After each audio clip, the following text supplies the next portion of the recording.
Hey guys, it's Libby. Welcome to my channel, or hi if you're new. Today I'm going to be doing my not September, oh my August TBR. Excuse the mess here, that's my bed if you can see that, but just ignore it. Half the time you won't see it because I'll be holding up books. So we're going to be doing my TBR. It's going up a little bit late, so I am sorry about that. Work is done for the day, and if you hear rain, because it is thunderstorming outside right now where I live, and it's crazy. So my TBR is kind of small. I mean, I've already read 5 books since it's the 10th of August, so I'm not going to go through those books right now, but I have 7 more books that I want to read.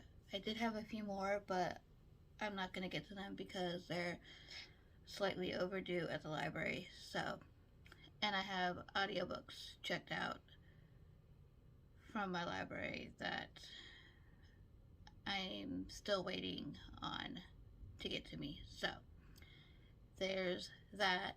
Without further ado, let's just hop into the TBR. I have 2 romances and the rest are fantasy. So I want to try and get back in my fantasy kick because I haven't read fantasy in the last couple months. It's been nothing but romance pretty much the last few months. So I do want to get back in my fantasy kick. But the 2 romances that I have are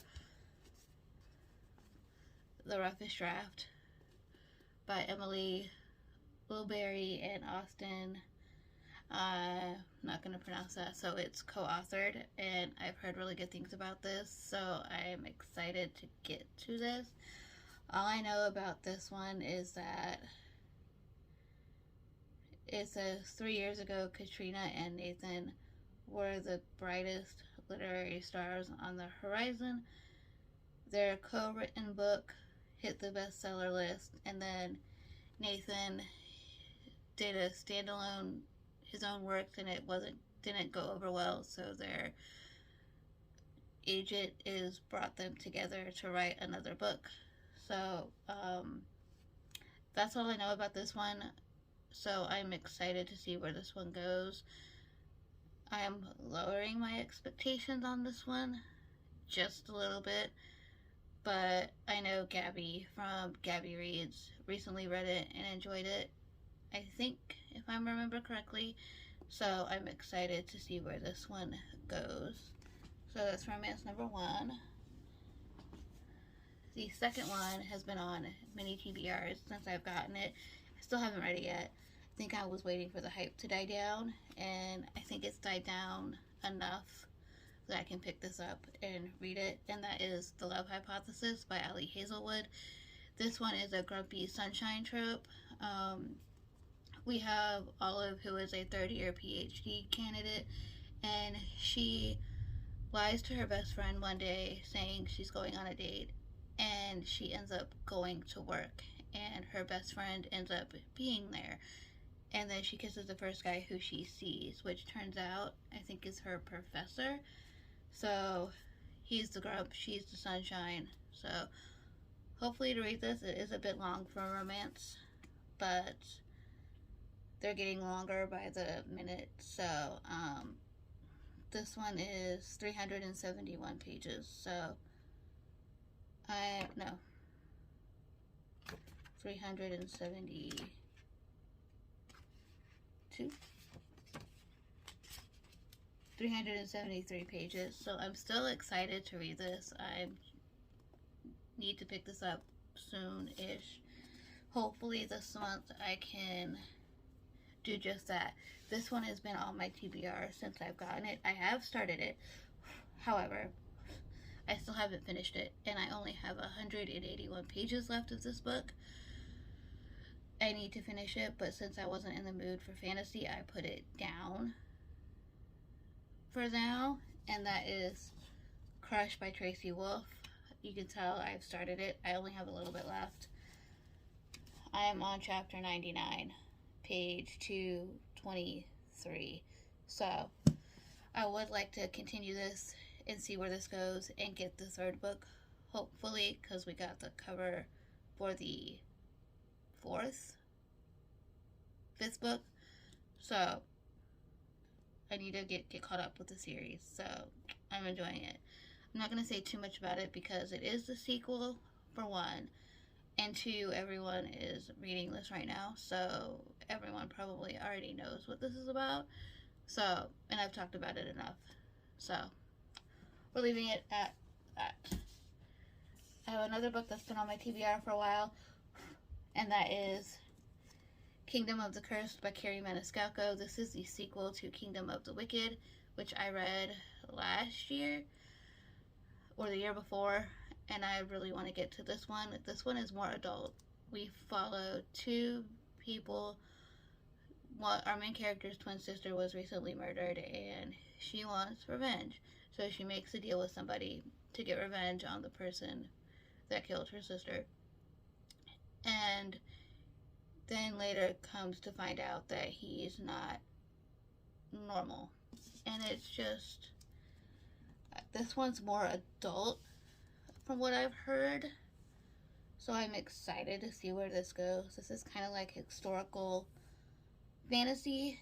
So I'm excited to see where this continues. And the cover for the third book, Kingdom of the Feared, is really amazing. So, and hopefully I can read that when that comes out and not wait like I normally do.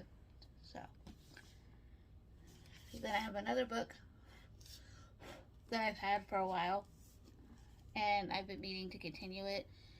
It's The Camelot Betrayal by Kiersten White. This is the sequel to Guinevere Deception, and I really enjoyed that because I love King Arthur retellings, and this is definitely one of them. But this follows Guinevere, which is Merlin's daughter. So I'm very excited to see where the sequel goes. I think the third book is out, or unless this is a duology, I'm not sure. But let me know down below if this is a duology or a trilogy. I would love to know. But I can't wait to continue with this one and finish it, hopefully. Another book that's been on many TBRs and I still haven't read it yet, and that is These Violent Delights by Chloe Gahn. I have heard mixed things about this. So it's a Romeo and Juliet retelling, and it's set in 1926 Shanghai. So I am still very excited to read this, so can't wait. The last book that I have is one that I wasn't intrigued to read until recently. Cass from Cassandra Lynn and Katie from books Katie is Reading recently read this, and they both enjoyed it and making me want to pick it up, and that is Carvel by Stephanie Garber. The only thing I know about this one is it involves sisters and a circus. That's it. That is all I know. I think it involves sisters. So yeah. It says, welcome to Carvel. Beware of getting swept away too far. So, a legendary competition, a mesmerizing romance, an unbreakable bond between two sisters. Yeah, so sisters, circus. I'm excited to read this now. So, yeah. So, I'm very excited. Saba Tahir blurbed it. Renee Adier, Kiersten White, Roshani Chachki, and who is this other one? I can't tell this other one because there's a sticker on the back. So, but I'm excited to read this now. So hopefully I can get to it this month. So those are all the books that are on my August TBR, minus the ones I've already read. But you'll see those in my wrap up. But let me know down below what you guys are reading in August. I would love to know. Like, subscribe, stay a while, and I will see you guys in my next video. Bye, guys.